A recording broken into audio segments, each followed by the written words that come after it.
On November 27, 1941, American commanders at Pearl Harbor received a war warning from Washington, but the warning did not mention Hawaii as a target of Japanese airships. Because of the great distance between Japan and Hawaii, officials doubted that Japan would attempt such a long-range attack.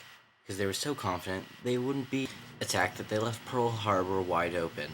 On December 7, 1941, Japan's surprise attack sank or damaged 8 battleships, 3 cruisers, 4 destroyers, and 6 other vessels. This attack also destroyed 188 airplanes and killed 2,403 Americans. Another 1,178 were injured.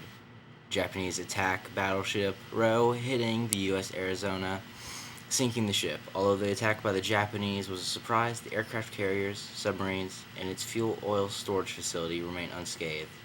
These assets would come in handy later for the Battle of Midway the following June, and ultimately the defeat of the Japanese Empire 4 years later. After learning the fact that the Japanese had attacked America, Hitler supported their attacks, hoping that, in turn, they would support Germany against the Soviet Union after they had defeated the Americans. On December 11th, Germany and Italy both declared war on the United States. Shortly after 1:30 on December 7th, 1941, President Roosevelt received a call informing him about the attack on Pearl Harbor. Although the idea of fighting a global war troubled President Roosevelt, Winston Churchill was not worried. He knew victory depended on the country's industrial power. He was right. America's industrial power impressed the rest of the world, and their war production turned the tide in the favor of the Allies. To speed up production, the government signed cost-plus contracts agreeing to pay a company whatever it costs to make a product plus a guaranteed percentage of the cost as a profit. After Pearl Harbor, President Roosevelt tried to improve the system by creating the War Production Board. He gave the board the authority to set priorities and production goals and to control the distribution of raw materials and supplies. Because the military continued to sign contracts without contacting the board, Roosevelt established the Office of War Mobilization in 1943. As the U.S. joined the war, U.S. military troops were segregated. Even when trained, African Americans were organized into their own military units, while white officers commanded them. Most leaders wanted to keep African American soldiers out of combat and assigned them to construction and supply units. The Pittsburgh Courier launched the Double V campaign, urging African Americans to support the war to achieve a double victory over both Hitler's racism abroad and the racism at home. In early 1941, the Air Force created the Tuskegee Airmen, who were the first African American unit. The group was sent to the Mediterranean and helped with the Battle of Anzio in Italy. The Women's Army Auxiliary Corps assigned Oviatt Culp Hobey as its first director. Many women were unhappy that the WAAC was an auxiliary corps and not a part of the regular army. The army replaced the WAAC with the Women's Army Corps. The WASPs began in 1943, but were no longer needed after 1944. The Coast Guard, the Navy, and the Marines quickly followed the Army and set up their own women's units.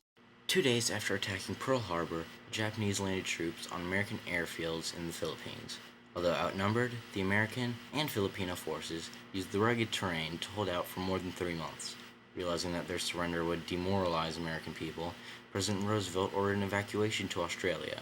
On April 9, 1942, the weary defenders of the Bataan Peninsula finally surrendered. The march of their soldiers, where almost 10,000 soldiers died, was called the Bataan Death March. Thanks to James Doolittle, Tokyo was bombed by American troops. The first bombs fell on April 18th. The Japanese planned to attack Midway, but American translators intercepted the transmission. Unaware that they were heading into an ambush, the Japanese attacked Midway on June 4, 1942. The Battle of Midway was a turning point in the war. Just 6 months after Pearl Harbor, the United States had stopped the Japanese advance. Although Roosevelt was ready to attack Europe, Churchill cautioned him. He said they weren't ready and offered a plan to attack the periphery of the German Empire. He ordered the invasion of Morocco and Algeria. As ships traveled the Atlantic with supplies for American troops, the Japanese forces began attacking. Because of that, the convoy system was created to protect the cargo ships. Back in America, even though factories had begun hiring women, they resisted hiring African Americans. Frustrated by this, A. Philip Randolph decided to take action. He informed President Roosevelt that he was organizing thousands of African Americans to march on Washington. In response, Roosevelt issued Executive Order 8802 on June 25, 1941. This declared there to be no discrimination in the employment of workers in the defense industries or government because of race, creed, color, or national origin. At the Casablanca Conference, Roosevelt and Churchill agreed to step up the bombing of Germany.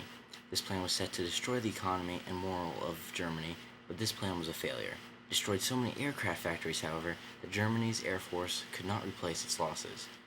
As the bombing intensified, plans began forming of an invasion on Sicily. 8 days after the troops came ashore, American tanks smashed through enemy lines, captured the western half of Sicily. By August 18th, the Germans had evacuated the island. Roosevelt wanted to meet with Stalin before invading France, and he agreed to meet Roosevelt and Churchill in Tehran, Iran. They proposed a full-scale offensive against the Germans when the Allies invaded France in 1944. They also agreed to divide Germany after the war so that it would never again threaten world peace. Once Germany was defeated, the Soviet Union promised to help the U.S. against Japan. D-Day was known as when invasion forces landed on the English Channel to overrun France. Later on, as they moved in on German forces, many attacks involved Amtrak, which originally was used to rescue people in Florida swamps. It was a tank that would also go in the water. It had never been used in combat, and they only bought 200. Had they been able to afford more, casualties would have been much lower during the attack of Tarawa. As the battle continued, Japanese used kamikaze attacks, such as at the Battle of Leyte Gulf. Luckily for Americans, just as their situation was becoming desperate, the Japanese commander, believing more American ships were on their way, ordered a retreat. On December 16, 1944, German fighters caught the American defenders by surprise. As they raced west, their lines bulged outward, and the attack became known as the Battle of the Bulge. 3 days later, in the midst of a snowstorm, General Patton's troops slammed into German lines. As weather cleared, Allied aircraft began hitting German fuel depots. Christmas Eve, the German troops were forced to halt. Fighting continued for 3 weeks, however, the United States won the battle. As Soviets crossed Germany's eastern border, American forces attacked Germany's western border. As the German defenses crumbled, they raced east to within 70 miles of Berlin. On April 16th, Soviet troops finally smashed through the German defenses and reached the outskirts of Berlin. Knowing the end was near, Adolf Hitler killed himself. The date of May 8th, 1945 was proclaimed VE Day for victory in Europe. Due to President Roosevelt's death in 1945, Harry S. Truman became president. American military planners decided to invade Iwo Jima. On February 19, 1945, some 60,000 Marines landed on Iwo Jima. Once out of their landing vessels, Japanese artillery began to pound the invaders. The Marines crawled inland using flamethrowers and explosives to attack the Japanese bunkers. They began dropping napalm to help their planes hit their targets. The use of firebombs was very controversial because the fires would also kill civilians, but they could not think of any other way to destroy Japan's war production quickly. When trying to find an end to the war, the American government came up with two choices. They were going to send in all their forces, completely wipe out Japan, even the civilians, or they could use atomic bombs and force Japan to surrender. The secret American program to build an atomic bomb was named the Manhattan Project and was headed by General Leslie R. Groves. The testing laboratory was in Los Alamos, New Mexico on July 16, 1945. They detonated the world's first atomic bomb in New Mexico. A B-29 bomber, known as the Enola Gay, dropped an atomic bomb code-named Little Boy on Hiroshima. It destroyed about 63% of the city. Between 80,000 and 120,000 people died instantly. Thousands more died later from burns and radiation sickness. 3 days later, they dropped Fat Man on the city of Nagasaki, killing between 35,000 and 74,000 people. On August 15, 1945, Japan finally surrendered on the day that would be known as VJ Day. After the war, the Nuremberg trials began putting 22 Nazi leaders on trials.